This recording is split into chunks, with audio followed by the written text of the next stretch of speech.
Bai Hua Fofa adalah dharma yang mendalam dan diuraikan oleh Master Ru. Menggunakan bahasa sehari-hari, menggunakan filosofi kehidupan, dan menggunakan contoh sederhana di kehidupan sehari-hari untuk menjelaskannya.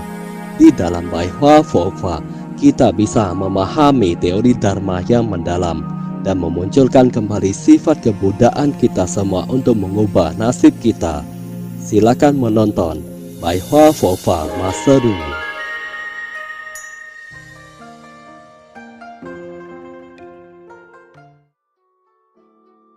Bai Hua Fofa Guangpo Jiangzuo episode 56 Sehati dan semoral dengan Buddha.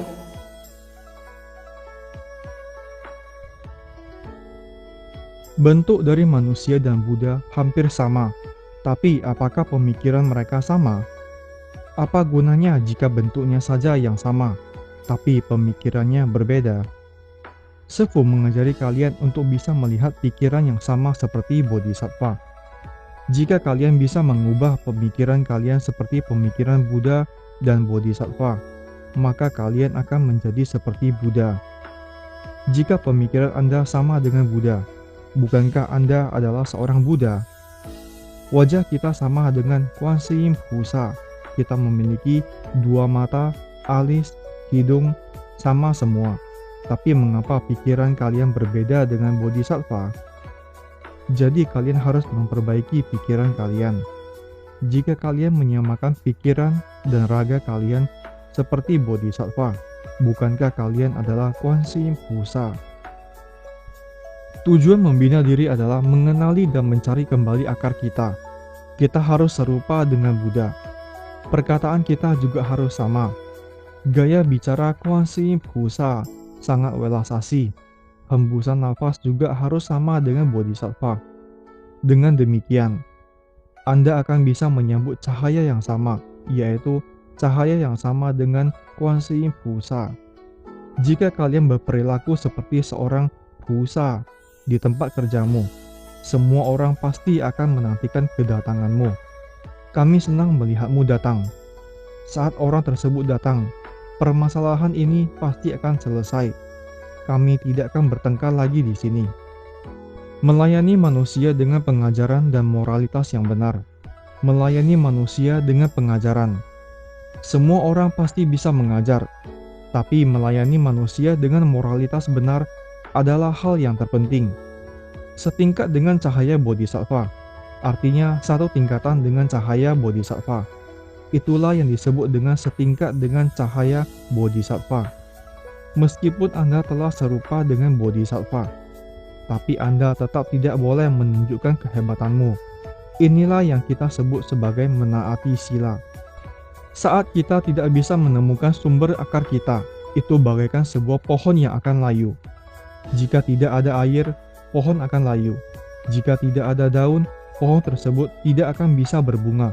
Dengan demikian, ia tidak akan memiliki buah dharma. Meski Anda telah lama membina diri, tapi Anda tetap tidak bisa mendapatkan balasan baik.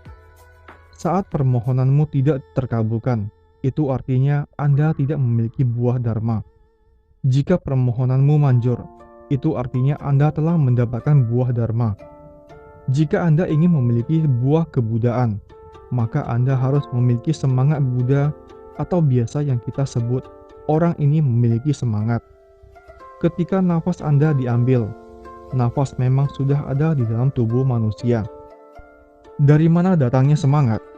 Mata. Ada banyak orang yang pandangannya kosong dan merasa masa depannya tidak jelas. Pandangan mata orang tua yang telah berumur 70 sampai 80-an tahun telah kosong. Apakah kalian pernah ke panti jompo? Coba kalian perhatikan, berapa banyak pandangan mata orang tua yang masih bersemangat. Jika kalian sudah lama membaca Parita, maka pandangan mata kalian harus memiliki semangat. Kuan Yin Pusa berkata, semua makhluk mengalami penderitaan dari reinkarnasi. Itu artinya semua makhluk sedang mengalami berbagai penderitaan di dalam perputaran reinkarnasi. Tanpa adanya samadhi dan pana, mereka akan susah untuk membebaskan diri. Karena jika manusia tidak bisa konsentrasi, mereka tidak akan memiliki kebijaksanaan. Dengan demikian, bagaimana Anda bisa terbebas dari penderitaan reinkarnasi? Itulah mengapa kita belum keluar dari Triloka. Itulah mengapa kalian masih berkeliaran di alam manusia.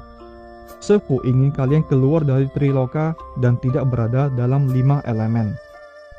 Kalian tidak menyadari bahwa kalian memiliki karma buruk yang tak terbatas pada kalpa yang tak terhingga ini. Apakah kalian memiliki dosa pada kehidupan lampau? Apakah kalian memiliki dosa pada 2 kehidupan lampau? Kita sudah memiliki dosa saat kita dilahirkan. Kalian memiliki dosa dan karma dari kehidupan lampau, dan kalian membawanya ke kehidupan sekarang. Kalian membawa roh dari kehidupan lampau. Karma buruk kalian sudah begitu berat. Pastinya kalian memiliki dosa. Itu bukan hanya merujuk pada masa sekarang. Hal ini memberitahu kalian bahwa karma buruk ini terjadi karena hubungan sebab akibat yang terikat dengan semua makhluk dari kehidupan lampau. Keterikatan artinya semuanya saling menarik dan mengikat. Oleh karena itu, muncullah jodoh baik dan buruk. Banyak orang yang bertanya pada Master Lu, apakah saya memiliki jodoh pernikahan? Terkadang Master merasa dirinya sangat kasihan. Dia sama sekali tidak mengerti pertanyaan yang diajukannya. Jodoh dibagi menjadi baik dan buruk. Anda bertanya pada saya, Master, apakah saya memiliki jodoh? Sudah pasti ada. Apakah saya bisa menikahinya? Dan apakah saya memiliki jodoh dengannya? Ada. Jika tidak ada, bagaimana Anda bisa bertemunya? Tapi permasalahannya adalah, apakah jodohmu dengannya itu baik atau buruk? Begitulah cara terbentuknya penagih hutang karma. Kalian semua pasti memiliki penagih hutang karma. Mungkin saja anak kalian adalah penagih hutang karma.